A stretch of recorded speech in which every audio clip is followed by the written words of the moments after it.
Saudações, colegas, saudações, professor Maurício. Meu nome é Pedro e vou falar sobre, vamos dizer assim, alguns dos requisitos difusos, né, alguns dos requisitos difusos de admissibilidade da ação de reclamação, porque algum outro colega vai falar sobre as hipóteses de cabimento da reclamação, né? Então, a mim, me cabe falar sobre alguns requisitos, vamos dizer assim, anexos a essas hipóteses de cabimento. E o primeiro de que eu quero falar aqui hoje é a necessidade de prova pré-constituída para o ajuizamento da reclamação. Antes de você ajuizar, antes de você protocolar uma reclamação perante o órgão competente, é necessário que você junte a essa petição inicial prova pré-constituída, prova documental, necessariamente documental, né? Seja ata notarial ou o que mais o valha como prova, né? E esse documento, essa prova documental deve acompanhar a petição inicial, de modo que não vai ser possível ajuizar, digamos, não vai ser possível instruir ou produzir novas provas no decorrer da ação de reclamação. Tá? Não é possível isso. A reclamação não admite essa hipótese. É preciso que as provas sejam anteriores ao ajuizamento. Ok? Porque assim, a prova documental é uma prova que diz respeito aos fatos que são alegados na reclamação. Né? Então, se for necessária a produção de outro tipo, não vai ser admissível na reclamação, porque a prova tem que ser pré-constituída. Isso é um requisito intransponível. Ok? Mas que tipos de documentos são esses que devem instruir a petição inicial, como provas pré-constituídas? Eu posso dar um exemplo. A petição inicial da reclamação ela precisa vir acompanhada, digamos, da decisão que está sendo reclamada. É óbvio, né? Acho que não, isso é até um imperativo lógico, é uma obviedade. Porque imagine, se você está reclamando acerca de uma decisão qualquer, o órgão que vai julgar essa reclamação precisa necessariamente conhecer a decisão, precisa necessariamente analisar o conteúdo dessa decisão para que os fundamentos que você está invocando ali sejam cotejados, sejam contrastados com essa decisão que está sendo reclamada. Ok? Mas imagine que você esqueça, você reclamante esqueça de juntar à petição inicial da sua reclamação a prova essencial ou a prova constitutiva do seu do fundamento da sua reclamação. Bom, nesse caso não vai ser de pronto, digamos, indeferida ou inadmitida a sua reclamação. O que vai ocorrer é o que ocorre lá em qualquer situação de petição inicial, né? O juiz, quando ele percebe que tem alguma coisa assim, um erro sanável, o que é que ele vai fazer? Ele vai intimar a parte autora para que ela possa emendar a petição inicial. Na reclamação ocorre algo semelhante, mas o que vai ser modificado não é exatamente o conteúdo, o texto da petição. Né? O que vai ser modificado é o acréscimo de um documento que estava faltando. Então, esse documento que está faltando vai ser adicionado à petição inicial da reclamação, que é a prova pré-constituída e é a prova que vai demonstrar a verdade, vai apontar, pelo menos, a verossimilhança dos fatos que você está descrevendo ali, né? Então, mas pode acontecer o seguinte, pode acontecer de o reclamante ele não ter acesso a essa prova documental, essa prova pré-constituída. Aí é outra história. Por quê? Porque, veja, se você não tem acesso, você não vai poder ser privado do direito de ingressar com uma reclamação. De maneira alguma.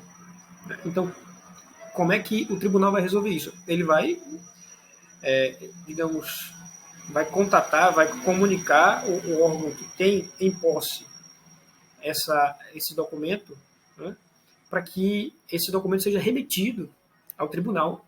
E esse tribunal responsável pelo julgamento da reclamação, ele vai, enfim, receber esse documento e julgar o caso, ok? Então, o primeiro requisito que eu estou chamando de difuso, requisito difuso de admissibilidade da reclamação, é o requisito da prova pré-constituída, ok? Um outro requisito muito importante é preciso que, quando do ajuizamento, quando da instauração da reclamação, a decisão ela não tenha ainda transitado em julgado. Porque, veja, existe até súmula, né, existe até entendimento simulado. O enunciado de súmula 734 do STF diz assim: não cabe reclamação quando já houver transitado em julgado o ato judicial que se alega tenha desrespeitado a decisão do Supremo Tribunal Federal. O que é que está sendo dito aqui na prática? Está sendo dito que a reclamação ela não serve como um sucedâneo recursal. Não, não. Ela tem hipóteses de cabimento muito específicas.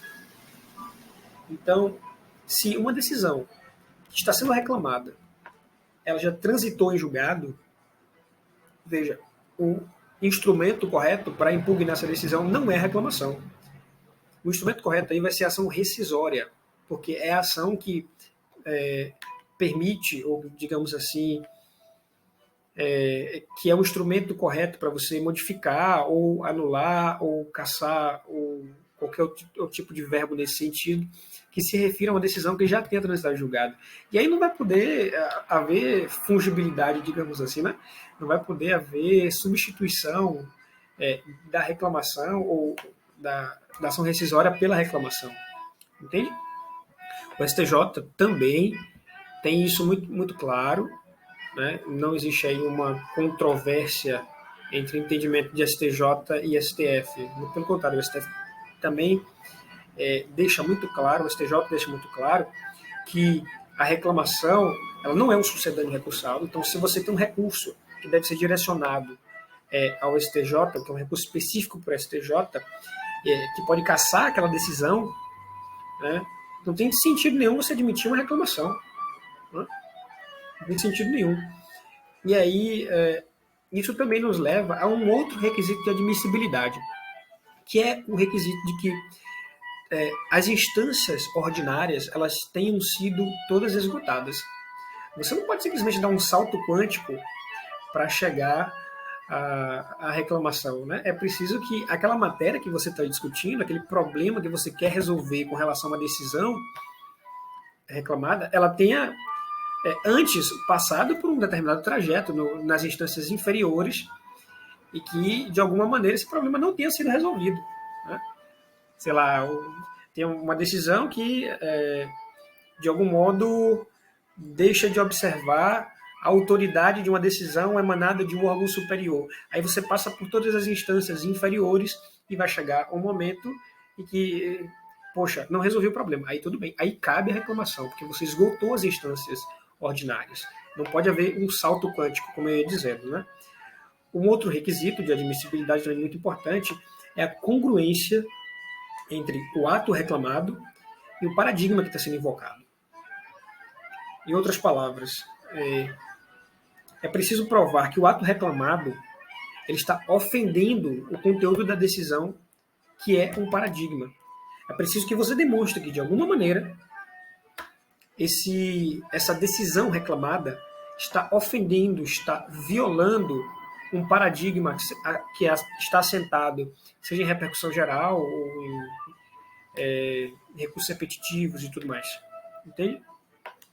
Por fim, um requisito difuso também é que, enfim, eu não considero exatamente como um requisito, mas eu achei importante mencionar, porque o professor mencionou isso na aula, o professor Maurício mencionou isso na aula assíncrona. Né? Ele fala que a reclamação não tem prazo.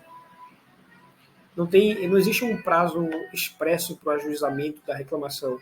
Né? Só porque ela pode ser manejada a qualquer tempo. Mas aí tem aquela ressalva que eu fiz há pouco. A ressalva é que o período de ajuizamento da reclamação limita-se ao trânsito em julgado da decisão que se pretende combater. Né? Isso, inclusive, tem previsão lá do artigo 988, parágrafo 5º. Ok? Então, meus amigos, muito obrigado. Eu espero que eu tenha sido claro e que eu tenha bem tratado aí desses requisitos que eu estou chamando de requisitos difusos de admissibilidade. ok? Um forte abraço e até a próxima.